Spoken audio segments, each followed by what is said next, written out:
Well, hey, what's going on? Nick Kirby here. Welcome into a special edition of Chatterbox Reds. We're going to be joined by Jesse Borek in just a minute. Jesse writes for MLB.com and specifically MLB Pipeline, and he was out in the Arizona Fall League covering the entire Fall League and got to cover and watch and actually broadcast several of the games, including the semifinal matchup where Alfredo Duno went off. So really enjoyed my time with Jesse. I thought it was a really interesting interview. Had a lot of interesting insights. Someone like me who follows these prospects pretty closely. It's some stuff that I didn't know and had some interesting takes and some of observations from that. So I think you will enjoy that. Before we get to that, I know this time of the year, we're just a few days away from Christmas. I know I'm always struggling to find gifts, especially for like people like my dad or my brother. And the best gift you can get them, now get them a tie this year. Get them the Omaha Steaks gift. Holiday magic made easy with Omaha Steaks. You can place orders by 6 p.m. Eastern, and they ship the same day. I love the steaks, obviously. The burgers are fantastic. All the meats are great. A couple of the under-the-radar things that I've found. Love the Jumbo Franks. I think the Jumbo Franks are really good. And the apple tartlets, an incredible holiday treat. And right now, during their Sizzle All the Way sale, you can get 50% off site-wide at omahasteaks.com. Plus, our listeners get an extra $35 off with promo code Chatterbox at checkout. So again, visit omahasteaks.com. Use that promo code Chatterbox for $35 off. Terms apply. See site for details.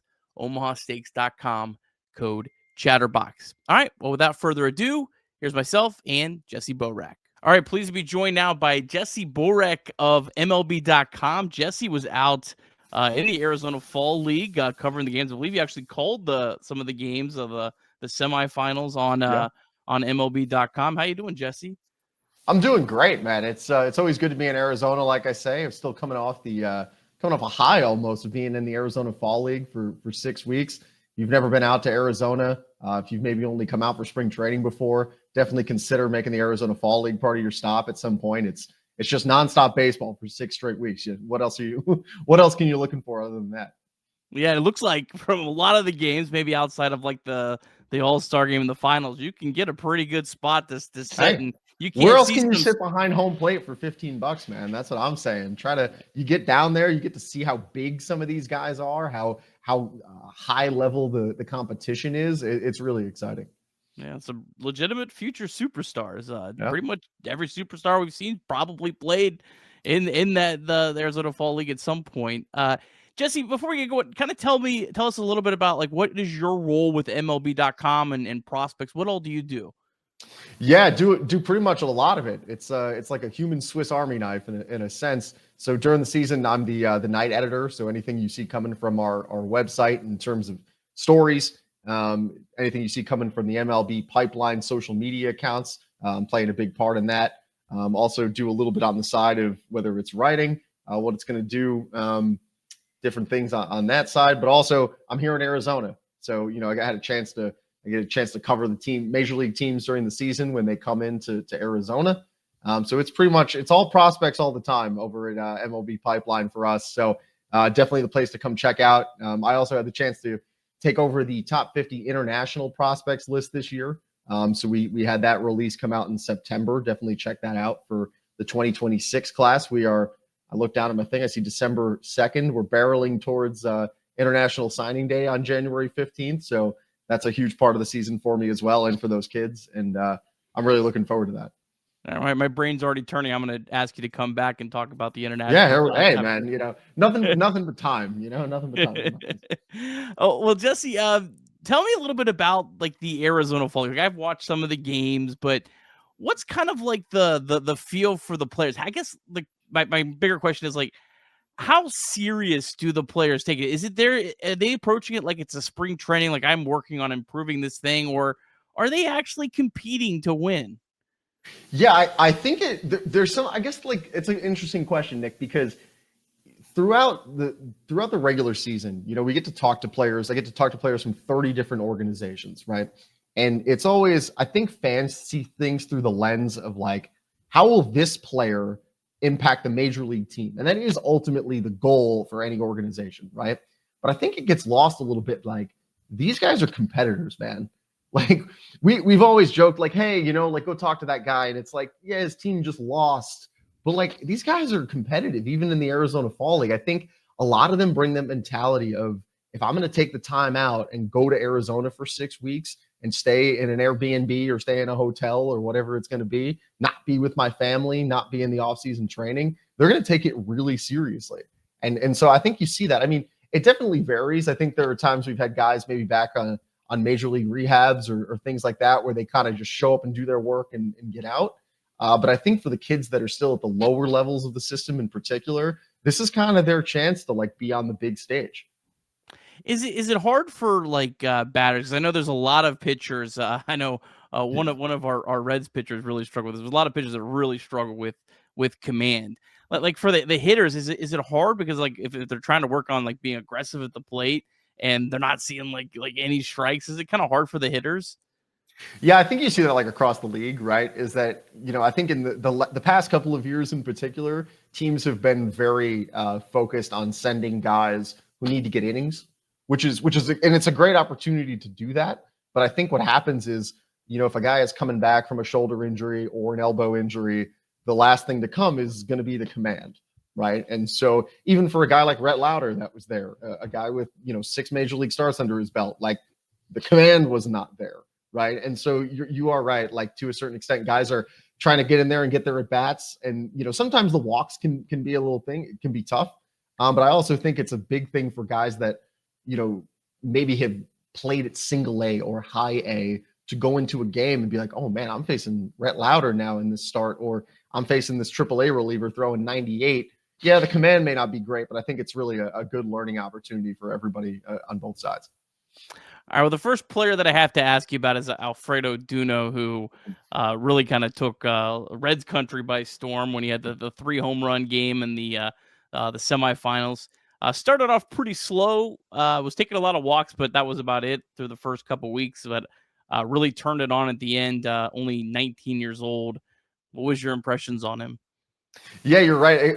I got to call that last game, which you mentioned at the top. Got to be on the MLB.com broadcast for that. And the first home run, I was like, whew, like we were waiting for that one for a little bit, kind of get to see him get into that rhythm, like the at-bats looked really good. I think part of it was, honestly, he played a full season. This guy had a lot under his belt. And partially what I just mentioned is you are facing a lot of upper level arms that you maybe haven't seen before.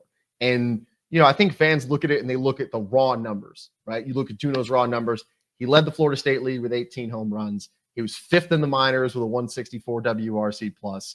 And you're like, wow, like this dude's a beast. And I think he is, but you have to kind of contextualize those numbers that he was 19 years old and he was doing it against similar competition. He got to the fall league and I think he faced some upper level guys and he kind of had to wear it on the chin a little bit, right? And he got into that rhythm in the postseason. And I mean, that guy he was locked in. I mean, what else can you say? It was really impressive to kind of see him over those last couple of games, just get locked in. The 4 homers in 2 games. You mentioned the 3 home run game. Really just a heck of a way to close out the year for Duno. I don't know if you've heard anything about like his ability behind the plate defensively, but it feels like if there's one thing that kind of makes him take a little bit longer to get to the big leagues, it's probably that.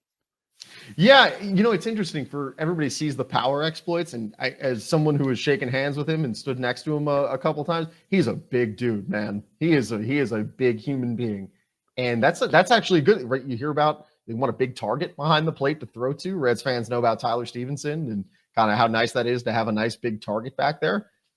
Actually, when our international list came out in 2023 for Duno, he was the number 4 overall prospect. We threw a 60 grade on his arm and his fielding. So both of those are actually his highest scouting grades. You see now the power has blossomed, and when you're 16, it's kind of hard to contextualize guys' power exploits when we're seeing it come to fruition now. But really impressive. I got to talk to him, and he said like he really enjoyed getting to work with pitchers from other organizations. I remember the first time I talked to Rhett Lowder this spring, he had worked with Duno, and I was like, all right, like I know major league guy, single A guy, but like same org, like if you guys like hung out, and he was like, never have I like hung out with him before. He was like, I knew nothing. And so I was like, all right, so you probably going into this, like, you're going to call your own pitches. He was like, yeah, I'm not. I was like, I was not letting Duno call anything. He said, until they went through the order one time. And he was like, oh, this guy knows what he's doing back there. So just to kind of get that from like Rhett Lowder, a major league pitcher, coming back and being like, wow, this 19-year-old kid, like, he's got it. He knows what he's doing. And so like, it was just good to hear that. I got to hear that from Jonathan Harmon as well, another Reds guy. He said he went in, he shook Duno through a pitch. Guy got a hit off it. Harmon immediately went in the dugout. I was like, that's my bad. He's like, I'm done. I'm not shaking off Duno anymore. So to get to hear that from other Reds pitchers, I think Reds fans should really be kind of feeling really good about hearing about that. Yeah, that is certainly exciting to hear. You just mentioned Rhett Lowder, obviously the biggest Red star down at the Arizona Fall League, kind of getting in some work. Hopefully going to be a guy the Reds rely on in 2026. What was kind of your impressions on him? Deep South Commodities is a proud supporter of Chatterbox Reds and our Deep Drive of the Day, and DSC is a leader in renewable commodities for biofuel production, specializing in used cooking oil collection, aggregation, and sales. Visit www.deepsouthcommodities.com for more information. Thanks as always to our friends at DSC. And we also want to remind you that you can call or text 988 anytime, day or night. The 988 Suicide and Crisis Lifeline is a place to get support for anything related to mental health. Whether it's an immediate crisis, simply wanting to find out how to connect with care, or anything in between, it's a 100% confidential, secure, and anonymous way to reach out for help when you don't know where else to turn. To connect, call or text 988 or visit mantherapy.org to get help. It's okay not to be okay. Yeah, I think sometimes when you get these guys in here that are coming back on, I guess it's technically major league rehab in a sense, right? I know he spent the year making start for Louisville and the injuries obviously that cropped up. He only got 9 innings, but I think it was really good for him to go through the process of, let me get hot. He made 4 starts. So I think it was good for him to kind of go through that of, all right, I'm going to make a start. I'm going to come out here, throw my repertoire, throw everything I got to throw, and just come out of it healthy, right? Like you hear that so often. Like the biggest thing was that a guy got through a rehab start healthy, because that didn't happen for Lowder this year, right? Like I remember sitting where I am now and watched the oblique injury kind of happen, and you were like, oh man. And it's kind of was a real tough setback for him. But everything looked good and he came out of it good. And I think the Reds just wanted him to kind of get his feet wet and set the stage for 2026. Cam Collier, another guy that's been one of the youngest players at most leagues that he's been at. It felt like from my just watching more of the stats as much as anything every day, kind of felt like the Arizona Fall League was kind of a microcosm of Cam Collier's career so far. He can get really hot at times and really cold at times. Is that kind of what you saw? Yeah, it's true. It's funny you say like a microcosm of Cam Collier, and I think the first thing that everybody talks about with Cam before they go into like anything offensively, defensively, anything like that, is people just gravitate to this guy, like his personality. I mean, he's electric, like a magnetic personality, very enjoyable person to be around. And that's what I think is so interesting about the Fall League is you get guys from all these different teams that come in. I know Leo Balcazar got to play with Collier. He's played with them throughout the system, and they were best buds. But you also got to see guys from other organizations, the Padres, the Mariners, Orioles were on that team, the Twins, and all those guys got in there. And Cam Collier was like the guy that everyone was like, hey, man, this is the glue guy. Even though we're here for 6 weeks, like he was kind of the guy keeping everybody light, keeping everybody on their toes. But offensively, you're right. Like I do think there were stretches where you're kind of like, there it is. And then like there'd be a lull, right? But I still think the OBP was running pretty solid. He looked like he was being pretty selective. And overall for me, I thought honestly, he made 16 of his 20 starts at first base. And I think that was big for a guy who started playing first base this season for the first time as a pro.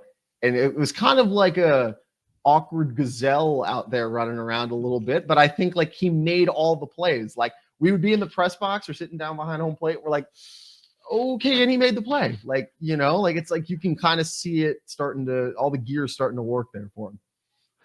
You just mentioned Leo Balcazar. I don't know if it was actually during the Fall League. No, it would have been after. But he actually got added to the Reds' 40-man roster, protected from the Rule 5 draft. It seems like, if I'm reading between the tea leaves, the Reds were impressed with his performance in the Arizona Fall League enough that they felt they had to protect him.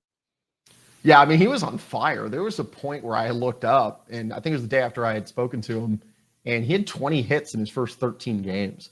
I was like, man, this guy's just like peppering the ball all over the place, right? And I think still finding that extra base pop is going to be the next gear, because I think Reds fans you can look at the 40-man roster, and there are just not a lot of at-bats on the infield, right? If you watch the 2025 Reds, and I presume you're watching this, you watch the 2025 Reds a little bit, like there are not at-bats available on the infield anytime soon, right? And so it's kind of breaking through that mold.